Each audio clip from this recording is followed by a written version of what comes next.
Hello everyone and welcome back to the channel. What have I got in store for you this time? Well, I thought that we should go back to basics. I hear so many learners of English use only informal, really chatty English, and that already goes for the way they greet people and address people.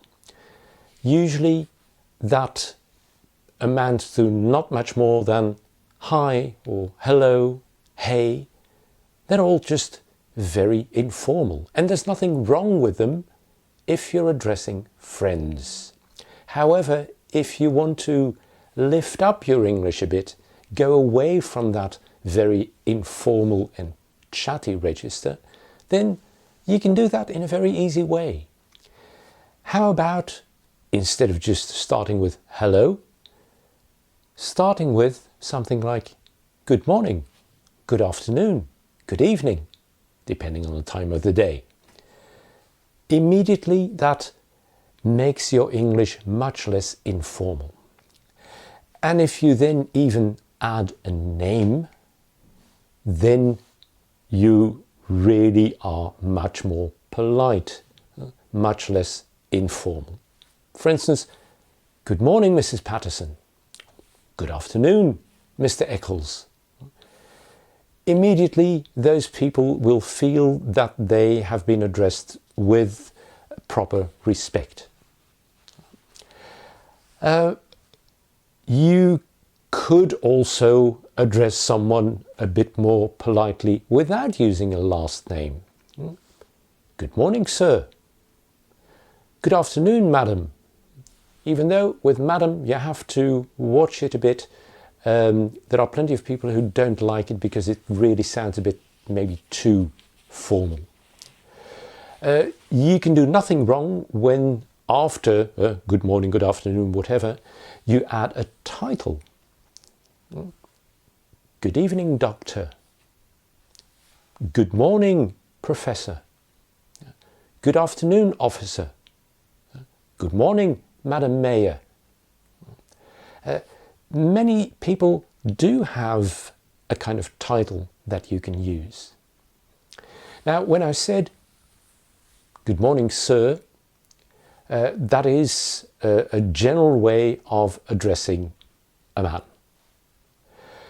However, that sir cannot be combined with a last name, because sir is a title, an aristocratic title, you might say.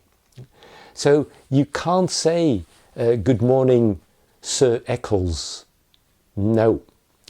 That sir, either you use that on its own with a general meaning, or if you want it in the meaning of someone with a title, then you use their first name, Sir Walter. Or then you can use the last name as well, Sir Walter Raleigh, for instance. Sir Paul McCartney. And the equivalent for women is then Dame. Also in writing, you can use similar ways of addressing people. Everything I said up to now, you can also do in writing. One thing you have to be careful with when you're writing to someone who is not a friend, who needs a bit more respect, please do not start your letter, email, message, whatever, just by writing dear, because that implies that you have a kind of intimate relationship with them, and that is usually not the case. There should be a name after dear. That could be a first name, that could be Mr. whoever, Mrs. whoever, Miss whoever, but always something after dear.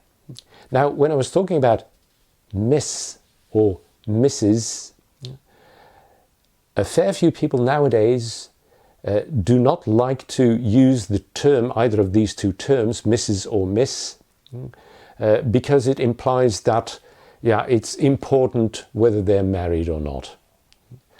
And there is a general term you can use, namely mes, so with a z at the end, written in abbreviation just ms.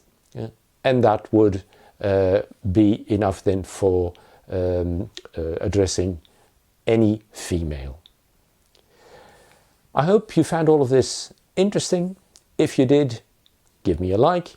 Don't hesitate to subscribe or to leave a comment. And I'll see you in the next video. Bye bye.